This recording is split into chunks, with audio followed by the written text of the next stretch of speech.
آج ہماری قوم کا المیہ یہ ہے کیا تیبر ہیں کہ ہمارے لوگ بھول گئے ہیں، جو قوم کی قیادت کرتے ہیں انہیں لوگ بھول جاتے ہیں۔ نہیں میرے عزیزو، پلان بھی کیجئے قمر غنی عثمانی صاحب کے ساتھ اور دعا بھی کیجئے اللہ انہیں رہائی نصیب فرمائے۔ آمین اللہم آمین۔ ہم نہیں سوچیں گے تو کون سوچے گا؟ ہمارے دل میں درد نہیں ہوگا تو کس کے دل میں درد ہوگا؟ ہم نہیں بولیں گے تو کون بولے گا؟ آپ کو معلوم ہے میں ہندوستان کے شہروں میں الگ الگ جب جلسوں میں جاتا ہوں اور اس طرح کی باتیں کھل کے کرتا ہوں تو کئی لوگ ہمارے اسٹاف کے بھی اور کئی دوسرے لوگ بھی آ جاتے ہیں ڈرانے کے لیے اور مجھ سے کہتے ہیں ارے آپ کی ابھی شروعات ہے، ابھی نوجوان ہیں، اب اتنا کھل کے بولیں گے، ہمیں ایسا لگتا ہے کہ آگے کہیں آپ کے لیے مشکل نہ ہو جائے، آپ اتنا کھل کر بول رہے ہیں۔ آخر آپ کے پیچھے کوئی بہت مضبوط بیک گراؤنڈ ہے جس کی بنیاد پر آپ دبتے نہیں ہیں، کھل کے بولتے ہیں۔ میں ایسے لوگوں کو بڑے پیار سے کہتا ہوں اگر میرے بیک گراؤنڈ کی بات سننا چاہتے ہو تفصیل بتا دوں گا تو کلیجے دہل جائیں گے۔ آپ مجھ سے کہہ رہے ہیں دبتے نہیں ہیں، ارے سنو کیا دبے جس پہ حمایت ہو، پنجا تیرا شیر کو خطرے میں لاتا نہیں کتا تیرا۔ نعرہ تکبیر، عشق محبت، عشق محبت، جامعہ نوریہ رضویہ باقر گنج بریلی شریف۔ واہ واہ واہ۔ آج حالات ایسے ہیں ملک کے کونے کونے میں خوف پھیلانے کی کوشش کی جا رہی ہے، ہمارے جوانوں کے سینے میں خوف پیدا کر دیا گیا۔ اللہ، آپ کی توجہ ہے میری بات پر؟ جی حضرت، توجہ ہے آپ جی کی؟ حضرت، کیا ایسا ہوا یا نہیں ہوا؟ جی کیا خوف نہیں پھیلایا گیا؟ کیا آج خوف نہیں ہے لوگوں میں؟ ہے۔ باضابطہ پلاننگ کے ساتھ خوف پھیلایا گیا۔ یہ خوف ہی کی علامت ہے کہ ہماری مسجدیں توڑی جا رہی ہیں اور بولنے والا کوئی نہیں ہے۔ اللہ، یہ خوف کی ہی علامت ہے کہ سنبل کی شاہی جامع مسجد کے ساتھ منصوبہ بندی کے ساتھ ماحول خراب کرنے کی کوشش کی گئی، بولنے والا کوئی نہیں ہے۔ یہ منصوبہ بندی ہی ہے جو فتح پور کے مقبرے پر لوگ چڑھ کے بے حرمتی کر رہے تھے مگر کوئی بولنے والا نہیں تھا۔ یہ منصوبہ بندی ہی ہے کہ آپ نے جنوری اور فروری میں باضابطہ ہمارے لیے سنگ باضابطہ ایودھیا کے میلے میں ہمارے لیے بورڈ لگا دیے گئے، مسلمانوں کی انٹری نہیں ہوگی۔ ہم سے کہا جاتا ہے نفرت پھیلاتے ہیں، ہم نفرت پھیلاتے ہیں۔ دیکھ لو ملک کا سب سے بڑا عرس میرے اعلیٰ حضرت کا عرس ہے، کوئی بورڈ لگا کہ فلاں نہیں آئے گا؟ غریب نواز کے عرس میں کوئی بورڈ لگا کہ فلاں نہیں آئے گا؟ مخدوم کی چھوچا کے عرس میں کوئی بورڈ لگا کہ فلاں نہیں آئے گا؟ ہمارے سینے کشادہ ہیں، دل کشادہ ہیں، گھر کشادہ ہیں۔ اور رہی باضابطہ ایودھیا کے میلے کی بات تو سنیے، ہمارے لیے بورڈ لگا دیا گیا تمہارے لیے کلمہ پڑھنے والوں کی انٹری نہیں ہے، مگر اللہ کی شان دیکھو خدا جو کرتا ہے وہ بہتر کرتا ہے۔ بعد میں ہمیں خدا کی یہ مصلحت سمجھ میں آئی، اگر مسلمان چلے گئے ہوتے وہاں بھگدڑ بھی مچی، لوگ گرے بھی، آگ بھی لگی، لوگ مرے بھی، کہیں ایسا نہیں کہ کورونا کے زمانے کی طرح یہ دستار بھی ہمارے سر پہ باندھ دی جاتی کہ کورونا انہوں نے پھیلایا ہے۔ اللہ جو کرتا ہے اچھا کرتا ہے۔ ہمارے نام کا بورڈ لگا دیا گیا، انٹری نہیں ہوگی، مگر زمانے نے دیکھا جب مچی بھگدڑ لوگ مرنے لگے تو یہی کلمہ پڑھنے والے مسلمان تھے جنہوں نے دل کے دروازے بھی کھولے، مسجدوں کے دروازے کھولے، گھر کے دروازے کھولے اور کہا کھانا تمہارے لیے، پانی تمہارے لیے، باتھ روم تمہارے لیے، بستر تمہارے لیے، چین تمہارے لیے، سکون تمہارے لیے۔ تب جا کے ان دشمنوں نے کہا ہم نے تمہیں آنے نہ دیا مگر تم نے بستر لگا دیے، تو مسلمانوں نے کہا وہ تمہارا کردار تھا، یہ محمد عربی کے غلاموں کا کردار، بہت اچھے، زندہ باد زندہ باد، سبحان اللہ۔ تمہارا کردار تھا، یہ محمد عربی کے غلاموں کا کردار ہے۔ پھر بھی ہم سے یہ گلہ ہے کہ وفادار نہیں، کیا کہنے ہیں، واہ، پھر بھی ہم سے یہ گلہ ہے کہ وفادار نہیں۔ ارے ہم وفادار نہیں، تو بھی تو دلدار نہیں۔ زندہ باد، کیا بات، آج واہ واہ، ملک کے حالات دن بدن خراب کیوں ہو رہے ہیں؟ آپ نے کبھی غور کیا؟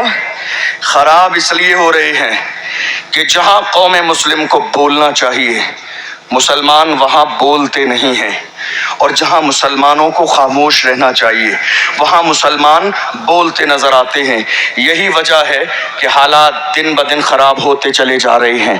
میں بس اپنے قوم سے اتنا کہتا ہوں، یہ خاموش مزاجی تمہیں جینے نہیں دے گی، یہ خاموش مزاجی تمہیں جینے نہیں دے گی۔ اس دور میں جینا ہے تو کوہرام مچاؤ، انتظار کس دن کا ہے؟ کوئی صلاح الدین ایوبی اب نہیں آئے گا۔ موجودہ دور کا صلاح الدین ایوبی ہمیں بننا ہے، موجودہ دور کا ٹیپو سلطان ہمیں بننا ہے، موجودہ دور کا محمد بن قاسم ہمیں بننا ہے۔ دنیا رسول اللہ کی شان میں گستاخی کرے گی، فخر کے ساتھ کہیے جو جان مانگو گے جان دیں گے، جو مال مانگو گے مال دیں گے، مگر یہ ہم سے کبھی نہ ہوگا، نبی کا چاہو جلال دیں گے۔ بہت اچھے، زندہ باد زندہ باد، بہت اچھے۔ آپ نے دیکھا نہیں ماشاءاللہ ماشاءاللہ، رسول اللہ کی شان میں گستاخی ہوئی؟ ہمارے کتنے بزرگ ایسے تھے جوان جب اکٹھا ہو کر گئے اپنے بڑوں کے پاس، کہا ہم رسول اللہ کی ناموس کے لیے ملک کے قانون کے دائرے میں اٹھ کے کھڑے ہونا چاہتے ہیں، کچھ کرنا چاہتے ہیں، تو ہمارے بڑوں نے ڈرا دیا اور کیا کہا؟ حالات اچھے نہیں ہیں۔ بتائیے یہ جملہ سننے میں آیا یا نہیں آیا؟ سنا یا نہیں سنا آپ نے؟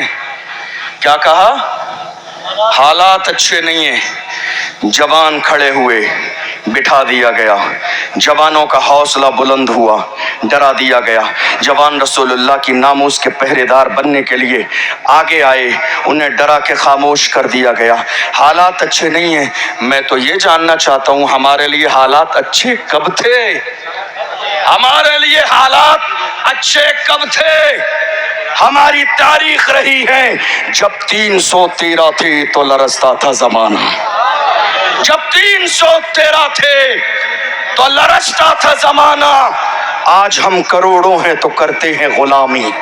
اور آپ سمجھ رہے ہیں میری بات کی آپ حمایت کریں گے، جو کہ یہاں بیٹھنے والا یا کھڑے ہونے والا ہر شخص اس پریشانی سے دو چار ہے۔ یہ جو قوم مسلم غلامی کر رہی ہے یہ اپنی ہی قوم میں چھپے ہوئے دلالوں کی وجہ سے، اپنی ہی قوم میں، اپنی ہی قوم میں چھپے ہوئے دلالوں کی وجہ سے۔ اور حال یہ ہے قوم کے جوانوں کو پکڑوانا بھی ان کا کام ہے، لسٹ بنانا بھی ان کا کام ہے، پھر پیسے فکس کرانا بھی ان کا کام ہے، پھر پیسے لینا بھی ان کا کام ہے، آدھے آگے بڑھانا اور آدھے اپنی جیب میں ڈالنا ان کا کام ہے۔ ایک کپ چائے مل جاتی ہے، کاندھے پہ ہاتھ رکھ دیا جاتا ہے تو یہ سمجھتے ہیں نہیں نہیں ہماری بڑی عزت ہے، پریشانی ہوگی، مارا جائے گا، ہمیں چھوڑ دیا جائے گا۔ میں کہتا ہوں اے میری قوم کے چھپے ہوئے دلالوں، جب مارا جائے گا تمہارے لیے ریڈ کلر کا کارپیٹ نہیں بچھایا جائے گا۔ ڈاکٹر راحت اندوری نے کہا تھا لگے گی آگ تو آئیں گے گھر کی عزت میں، یہاں پہ صرف ہمارا مکان تھوڑی۔ زندہ جو آج صاحب مسند ہیں کل نہیں ہوں گے، کرائے دار ہیں ذاتی مکان تھوڑی ہے، سبھی کا خون ہے شامل یہاں کی مٹی میں، کسی کے باپ کا ہندوستان تھوڑی ہے۔ بے شک، زندہ باد، سبھی کا خون ہے شامل یہاں کی مٹی میں، کسی کے باپ کا ہندوستان تھوڑی ہے۔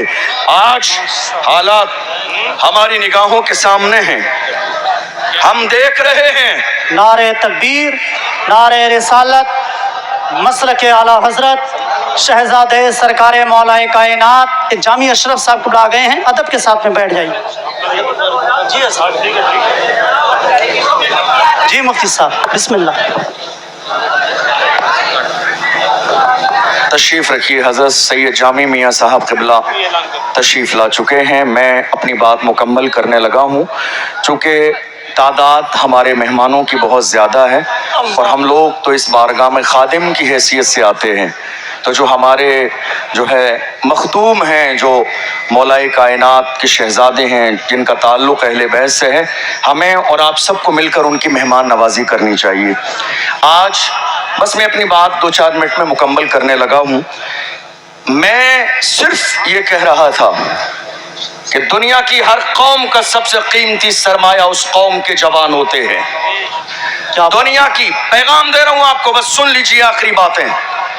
دنیا کی ہر قوم کا سب سے قیمتی سرمایہ اس قوم کے جوان ہوتے ہیں. جی حضرت. جوان اگر صحیح راستے پر ہوتے ہیں تو قوم عزت کی زندگی گزارتی ہیں، اور اگر جوان برائی کے راستے پہ چلے جائیں تو وہ قوم ذلیل اور رسوا ہو جاتی ہے.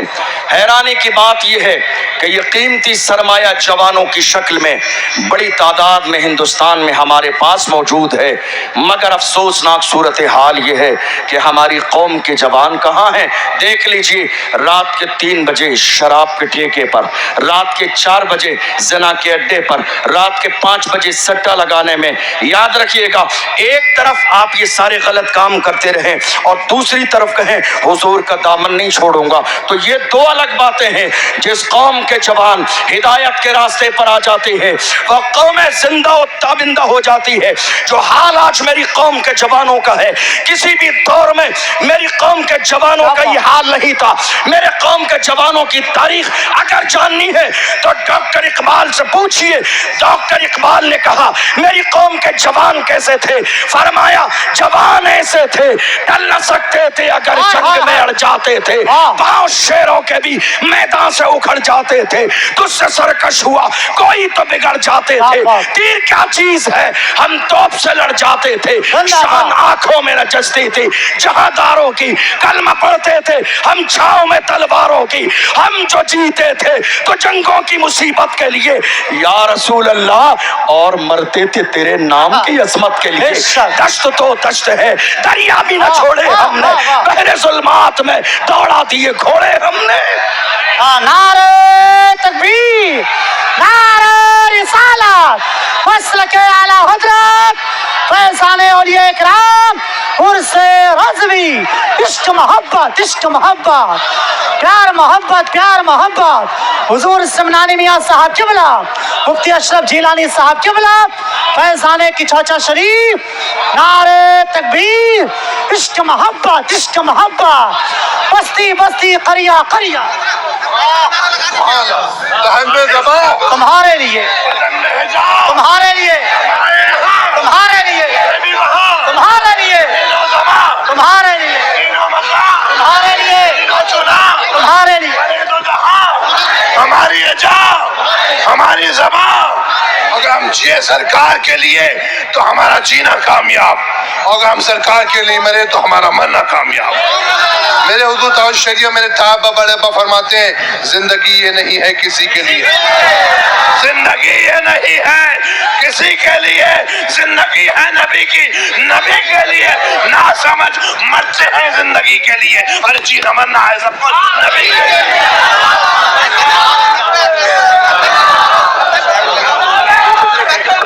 ماشاءاللہ. بس بس بس بس ہو گیا، ہو گیا. ماشاءاللہ. تقریر سنیں سنیں. ماشاءاللہ. ہزار آج حالات یہ ہیں، لگاتار یہ پلاننگ کی جا رہی ہے رسول اللہ کی شان میں گستاخی کی جائے اور پیغمبر کی عظمت کو گھٹا دیا جائے. بس 2-4 منٹ آپ کے لے رہا ہوں، بات مکمل ہونے لگی ہے. لوگ کوشش کر رہے ہیں ملک کے کونے کونے پر کہ پیغمبر کی شان میں گستاخی کرو تو پیغمبر کی شان گھٹ جائے گی. میں کہتا ہوں بے وقوفو، تمہارے چاہنے سے شان گھٹ جائے گی. ارے ہم بریلی والے ہیں، بریلی سے آواز آئی ہے، رہے گا یوں ہی ان کا چرچا رہے گا، بڑے خاک ہو جائیں چل جانے والے. زندہ باد، زندہ باد. حشر تک ڈالیں گے ہم پیدائش مولا کی دھوم، مثل فارس نجد کے قلعے گراتے جائیں گے. خاک ہو جائیں عدو جل کر مگر ہم دو رضا، دم میں جب تک دم ہے ذکر ان کا سناتے جائیں گے. ایک جملہ حضرات، آخری 2 جملے سن لیجئے. آخری بات، اپنے سینوں سے خوف نکال دیجئے، اپنے سینوں سے ڈر نکال دیجئے. اللہ نے موت کا وقت مقرر کر دیا ہے، نہ ایک لمحہ پہلے آئے گی نہ ایک لمحہ بعد میں آئے گی. اور یاد رکھیے گا ہماری یہ تاریخ رہی ہے بغداد کی سرزمین پر. حضرت آخری 2 جملے دے رہا ہوں. بغداد معلیٰ کی سرزمین پر حضرت امام موسیٰ کاظم کو جب خلیفہ کے دربار میں بلایا گیا تھا، انہیں ذلیل کرنے کے لیے آئے پیروں میں عالی شان جوتے پہن کر